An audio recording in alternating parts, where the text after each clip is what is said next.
You are not alone. Just keep on, keep on, keep on going. Just press on, press on, press on, press on. Just keep on going.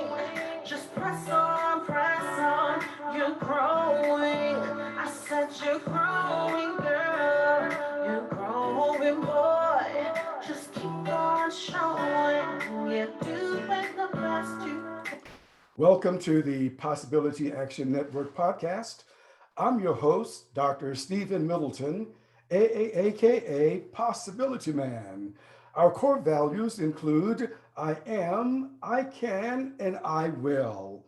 We're committed to bringing you guests who strive to better people's lives and serve as a force for good in the world. Today we have as our guest Raymond Henry Lewis. He attended Southern University and the University of Arkansas, Pine Bluff. He was also a baseball player and drafted by the New York Mets and played in the minor leagues. Ray, welcome to the show today. Thanks for good to see you. Good Okay, well, I'm excited about our conversation. And I know that you have made some important discoveries in your life, and we agreed that we would call this podcast The Path to Wellness. So firstly, I want to ask you though, share with our listeners and our audience some about your background. Well, yeah, I guess you covered most of it. I'm from New Orleans, New Orleans, real groovy place. I've been away from there much too long, but my mother's still there. I grew up there, was born and raised in New Orleans, and 1986, I moved to Des Moines, Iowa, New Orleans to the Midwest. And I was there for 30 plus years, being involved in Christian ministry. As a preacher, an evangelist, and a co-pastor at a couple of churches. And so that's where I was up until 2018, and I moved to where I am now, Charlotte, North Carolina. Okay, so you've mentioned the ministry, and I mentioned that you were a baseball player. So you've had two career loves. I want to go back to you growing up in Louisiana, in New Orleans.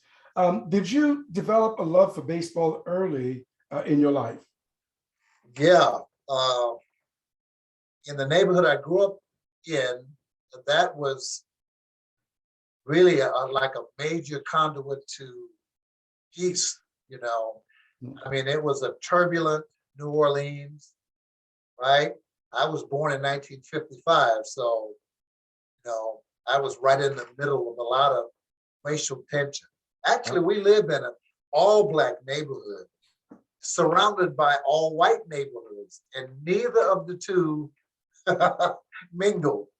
So it was very difficult growing up at that time and seeing signs all around me, white only, colors only, buses, school buses, public service buses, restaurants, separate toilets, separate water fountains, separate amusement parks. I mean, just my whole experience was separate. And grew up being really bitter because I didn't understand the dynamics of why people couldn't function together, So we interpret life one way and other communities interpret life quite different, quite the opposite. So my whole experience was turmoil until I had an epiphany one day and found out, who God was and gave my heart and life to him. And things changed. Okay. Now, but I got you. As challenging as your life was for you early on, you still had an interest in college. So how did that happen? Where did that come from? Yeah. Thank God we moved from this one particular neighborhood, that I grew up in. It was there were a few role models around, because again, it was only, all Black neighborhoods. So we had the Black preacher and the school teachers and attorneys and, other professional people that live in the community. So we didn't have to look very far for a role model. But however, growing up in a single parent home with three other siblings, no father at all, I got caught up with the guys who hung out on the corner, with the bad boys. Okay. And I learned a whole lot of bad skills growing up, right? And I was more poised to go to prison instead of college. Actually, a lot of the guys, the older guys from my neighborhood, had gone to prison, to Angola, which is one of the toughest prisons in the whole country. And they would come back to the community, and sad as it might sound, we looked at those guys as stars. They were tough, they were rugged, they had been through that, vicious, manly, craziness. And we looked up to those guys. And so we learned that when you go to prison, which a lot of us did, here's how you act. Here's how so that was a really bad environment. But thankfully, we had coaches. I played baseball. I was a lifeguard. I played football. Whatever sport we had, I played. And those coaches became like a surrogate father for me. And so I picked up the skill when I was in this neighborhood. Then we moved to another neighborhood close to a high school, but that group of people were different from my old rugged neighborhood. There was that element there, but there was also kids who were thinking about college. They're thinking about life after high school. So I joined that high school and got a scholarship to University of Arkansas. So that was the saving grace for me. I moved to another neighborhood and got surrounded with people that were thinking a lot different from the thug life that I grew up in.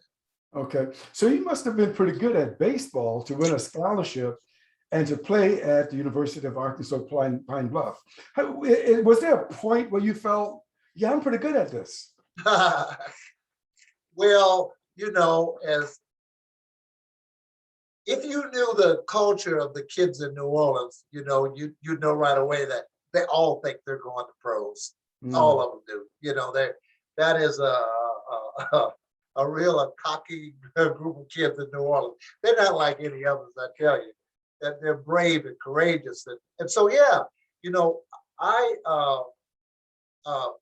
always wanted to play beyond high school, at that next level, whether it be college or professional, and my big dream was to play professional football. But as I grew in the high school ranks and then further, people began to tell me, that I was pretty skilled. And when the scholarships came in for college, and then thereafter, that it really cemented that idea that I was really skilled at sports. That was my saving grace, man. Yeah. So what was it like being a star athlete? Many of us, as you well know, have never had that experience. What was it like being on campus and later to be able to say I was drafted by the Mets? What was it like? And yeah, being one of the better players, in your sport, there was a lot of attention that came your way from the guys, from the other players, a lot of respect. Like there were some neighborhoods, if I weren't a good baseball player or a good football player, I couldn't go in that neighborhood without getting jumped. But interestingly, some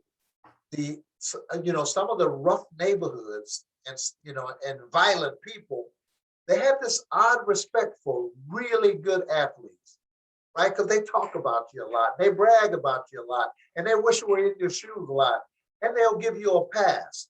So I didn't have a lot of problems with the games or anything like that, just because of this sport. And so in a lot of different ways, I got little reminders of hey, you're pretty good.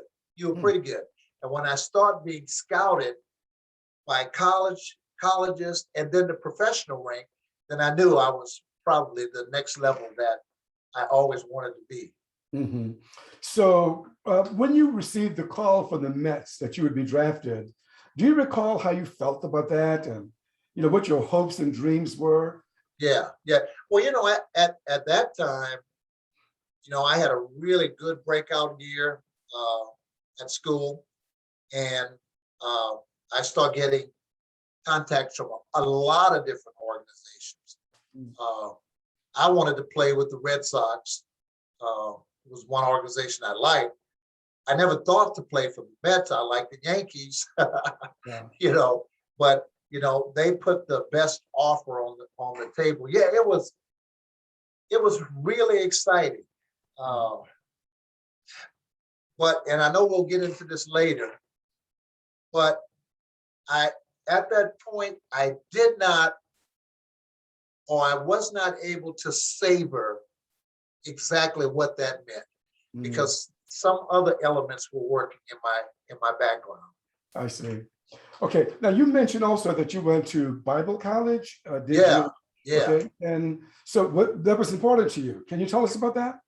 yeah.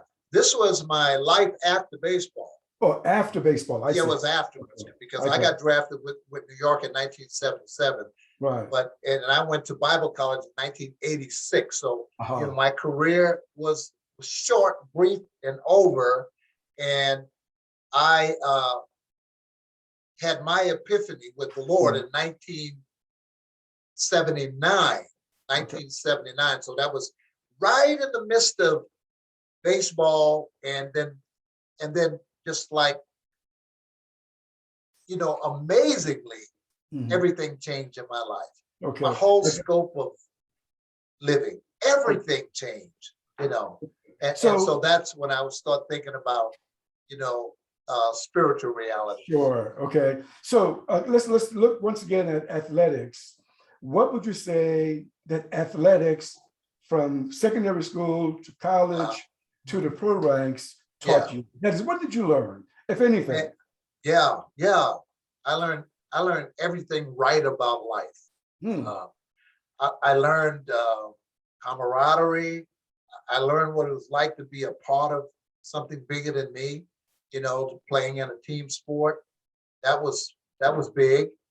I learned discipline from my coaches, because they were all guys that I respected deeply, and they were my immediate role models. We spent lots of time together, and so they groomed me, not just how to be a better athlete, but how to be a better person. Mhm. And so that was that was really helpful Okay. for me. Okay. So if you were talking with some high school athletes now, baseball players in particular, who have the ambition of one day playing in the majors, what would you tell them?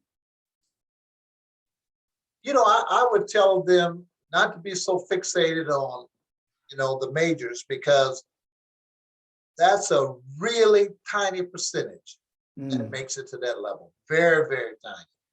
I mean, you probably have a better percentage of being a doctor or a lawyer or an architect or any of those other professions than a professional athlete. It's really cutthroat. It's really hard. And so I would say, uh, stay in the present, work at your craft as best as you can, practice, be a student of the sport, learn, develop, get some extra training outside of, of your sport, and just kind of see where it goes. I see. Because all of the kids in my neighborhood thought of going to the pros as little kids, as we were growing up. That was everybody's Right. idea. That's what everybody wanted to be. But Mhm. again, I never knew it was such a small, tiny fraternity of people that made it to that level. So I try to make sure that people are honest with themselves and love the sport because you love the sport. Because Mm. the sport itself will teach you so many life lessons. The sport itself will create memories for you that will last a lifetime. a lifetime. I mean, just think, if you're a kid, you're playing football and you get a great tackle on a great running back or a great wide receiver. They'll remember that forever. They'll be talking about you forever. When you and that guy are 80 years old, you'll still be recalling that one time that you put that smack on him, sports will create memories that last a lifetime. And it was a really saving grace for me. Right. Well, some athletes, once their career is over, try to become a coach or that kind of thing. But in your case, you pursued ministry. So how did you make that transition from athletics to ministry? Well, that was, I want to say it's easy, but I don't want it to sound like it was easy. But once I was presented with the idea of, for me, when I was presented with the idea of who God was, it revolutionized my life. It changed me from the inside out in a huge way. I mean, I was kind of struck and touched with the awesome presence of God. And nothing else seemed to matter at that time. I just threw my gloves away, threw the ball away, threw the bat away, and I was doing something that was so fulfilling in my life. So that's why I say it was easy. It was an easy choice for me. Now, I can remember a number of years later, I'm in Bible college and I'm watching the 1986 World Series, right? With the New York Mets, my old team. Yeah. And my old roommate, who I got drafted with in 77, hit the ball, Mookie Wilson, hit the ball. Yeah, hit the ball between Buckner's leg, and they scored the winning run, pushed the game into the final game, and New York wins the series. So I was like, man, that's my guys. That's Mookie, that's Wally, that's all those guys that I started off with, in the minor league, and they made it. So I'm at Bible college watching the World Series, and the student body, knew my story. I said, Ray, don't you wish you were there? No, I'm where I should be. Wow. I mean, that was good, but this is great. That's fantastic. Yeah. That's wonderful. So in terms of your faith and the way you see, the Supreme, did that evolve, or do you see it now the same way you saw it when you went to Bible college?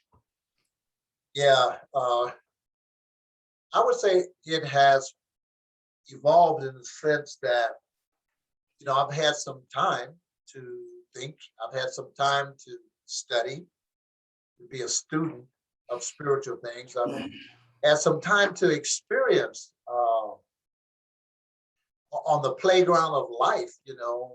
I've had a chance to experience what it's like to live a life dependent by faith in God. So yeah, my understanding of God has increased. A lot of my misunderstandings of God has been cleared up somewhat. I'm still a student. I'm still learning. There's just so much more to know. But yeah, it radically changed my life. Yeah. Speaking of God, I read something today, and I just happened to take a look because I wanted to see how some students, especially students who are Black Americans, were faring in today's world. And what I read was that many of these kids are struck with depression, anxiety, and the like, and many of them are not getting help. Do you have any sense of that? If you were talking with a group of high schoolers who were struggling, who confided in you and said that, look, I'm depressed, I'm anxious, I don't know what to do about it, what would you tell them? Would you tell them to pray? What would you offer them? Yeah, wow, that's a good question. That's a good question. Of course, part of my advice would be to seek spiritual help first. People aren't as readily or apt to look in that direction because it's invisible, and it's hard to talk to somebody about what's formless. This formless somebody can help you. We can't see it. I can't put my hands on it, but by faith, I know that it works. So I would say to that person that, deep down inside, there is someone who understands you and you can communicate, your sense of where you are and what you need, that can be heard. Depending on what they shared with me, I could even advise them to get some therapy. Mhm. I know some great therapists. I know some great people in the medical field, in the social field, in the field of psychiatry that I would even advise them to sit down and talk with someone that understand the workings of the mind and that can, help, to give some direction. So I would do both. Mhm. I would wear both hats. Okay. Now you mentioned the workings of the minds. I'm curious, do you have any insights in how human beings function due to that mechanism of mind? Yeah. That's that's a powerful subject. That's a powerful subject. And let me approach it this way, because when I became like a believer, and I would say Christian, following the Christian faith, I had the Bible to instruct me, right? I had those 66 books to instruct me on how to behave, uh, who God was, um, in that book, how he worked in the lives of people, regular people like me, what their journey looked like, what their journey looked like. So I was able to look at that and see, you know, how a person should live their life. And I did that for a number of years. But up until like 2005, I got introduced to a concept called the three principles. And that is the three principles of mind, thought, and consciousness. That was, this understanding is coined by a guy named Sid Banks, uh, that had his own epiphany about how life works inside of every human being from the inside out. So to me, that explained the psychological way in which people see and react in their idea of reality. How each and every one of us, right, approach life through that same mechanism. That is, we are all powered by the same source. I would quite naturally call that source God. I got a lot of friends that would call that source something else. It doesn't matter. All human beings, all life force is created by that same energy. I call that mind. That's what Banks call that mind.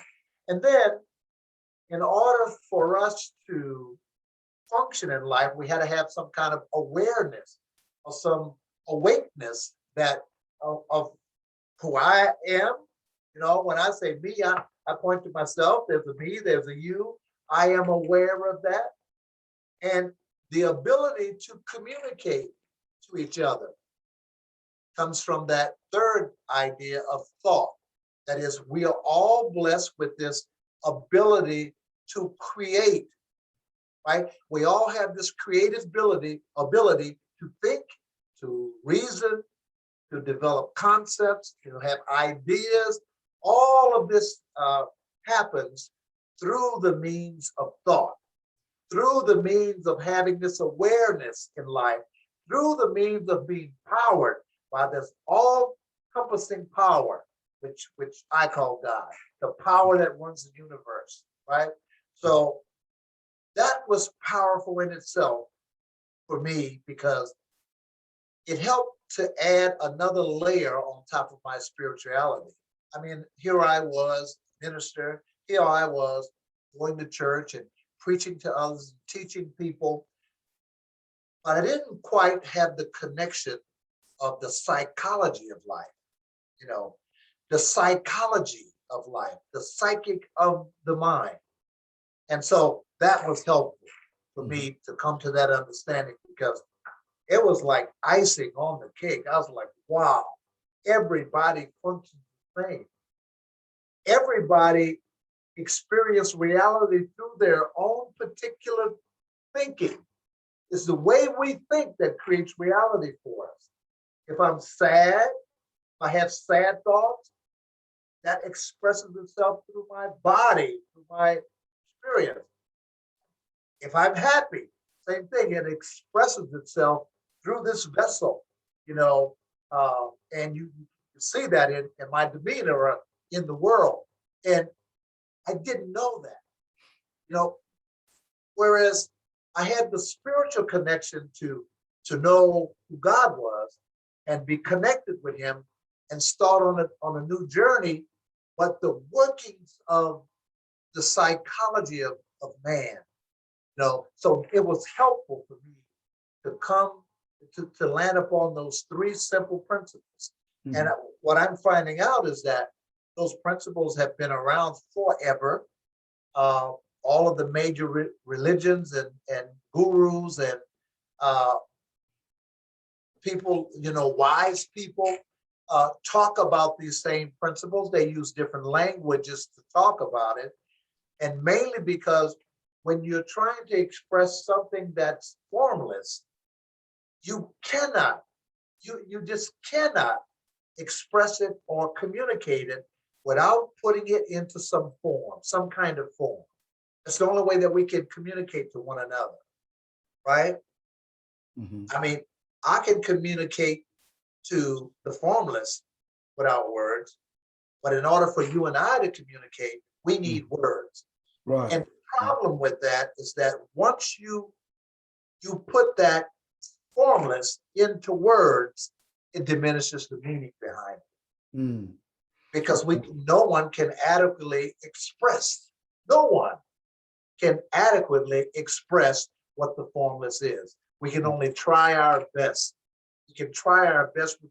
We speak with our mouth, but if it comes from the depths of your soul, another soul will be touched by what you're pointing to, right? We can only point to it inside of you.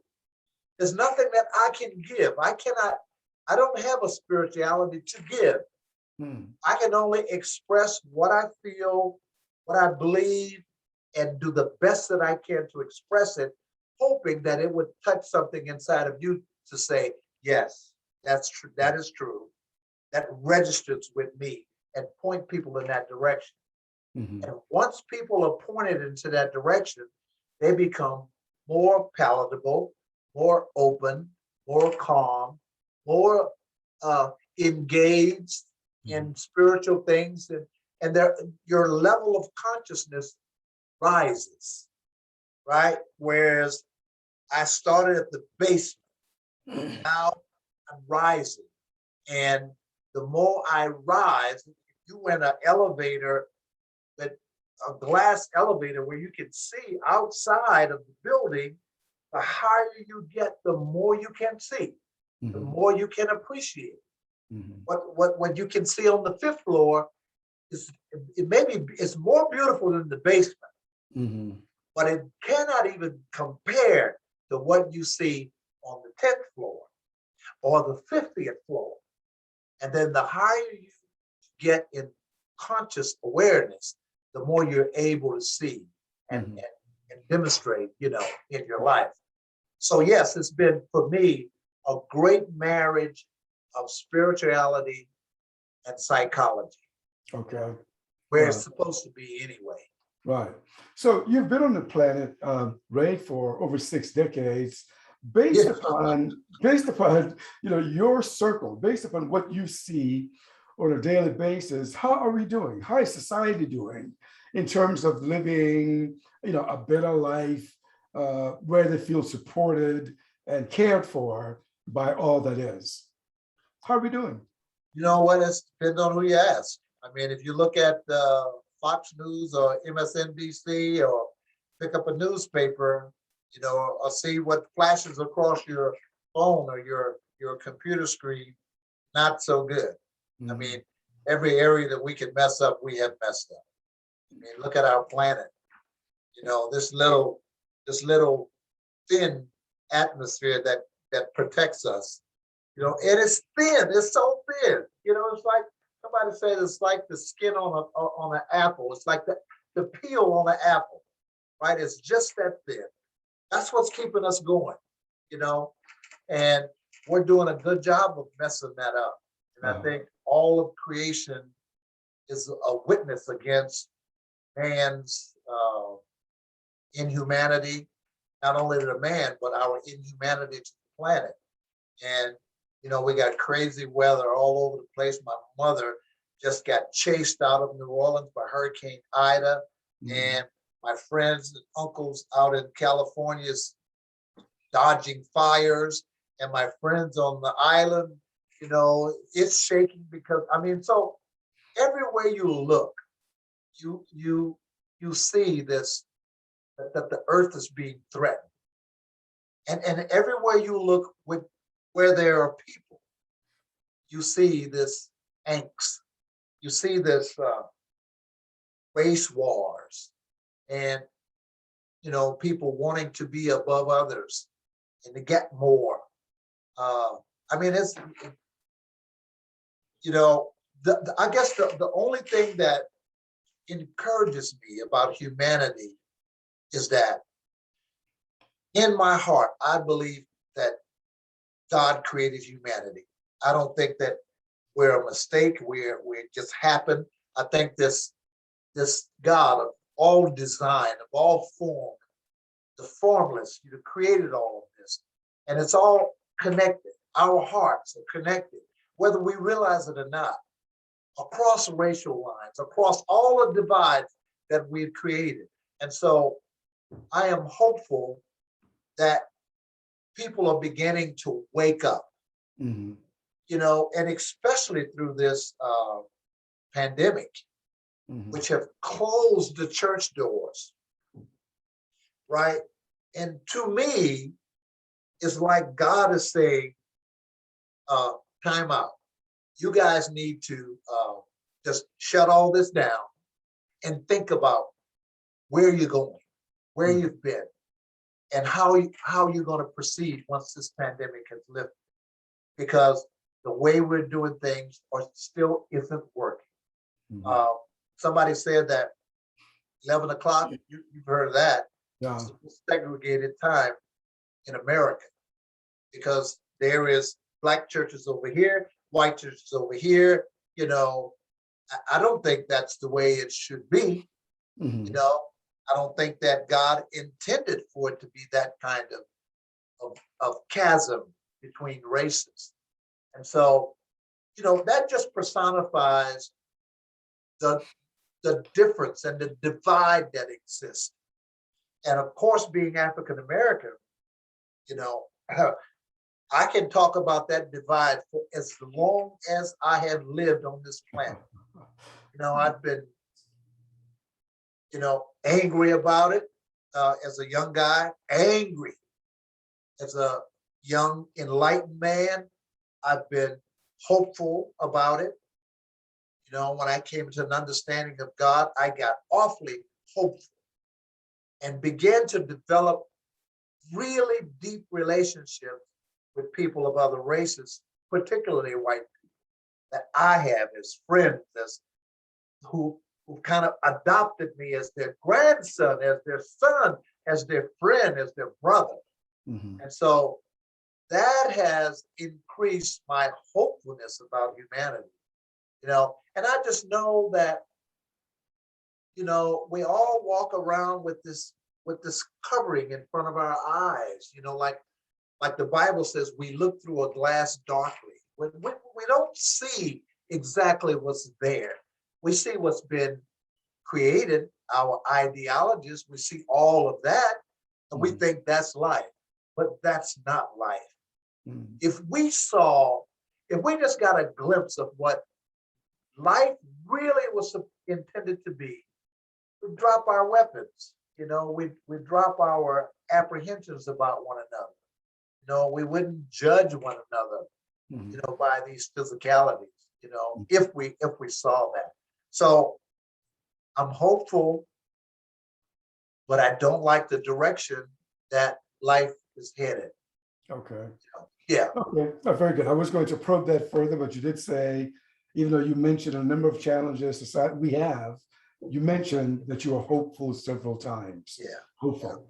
Okay, so I want to shift just briefly to this week. It's October 20th today. A few days ago, General Secretary of State Colin Powell passed away. And just Yeah. wonder, do you have any reflections on his life and on his service to not only the United States, but to the world? Yeah. What a great man. What a great ambassador for, the United States. What a great role model for the African American community, an intelligent, bright mind, that many of us would have loved to emulate. I'd love to call him my uncle. Yeah. I mean, just the world has lost a great, not only a great mind, but a great man, a great citizen, a great patriot, a great Wow. role model. Wow. And yeah, it was you know what? I think if we weren't so engaged in COVID, we could have appreciated, his death and celebrated his life. I think on a grander scale, if we weren't so, confined by this pandemic. But Right. what a great man. Okay. Well, Ray, it was certainly a pleasure talking with you today. Thank you for joining us. We're done. Oh, just like that. But it was wonderful talking with. Any parting words as we wrap things up? Yes, gratitude. I'm just grateful to have come across you as a friend. I am thankful that I get to develop a deeper relationship with a person like you. I'll never forget, I met you with another friend of mine, but like I told you before the camera started here, that there's a lot of layers to you. And I had a deeper appreciation after our discussion at book club about some of the things that you've embarked on and some of the work that you've done. So I'm grateful that I have run across another soldier in arms, another partner, another, participant in this quest to find health. And you're a cool guy, and I'm grateful for that. Well, thank you very much. Okay. Well, you've been listening to the Possibility Action Network podcast with your host, Dr. Stephen Middleton, aka Possibility Man. Thank Mr. Ray to being on our podcast today, and I hope that you'll join us again on future episodes. Have a good day. Thank you.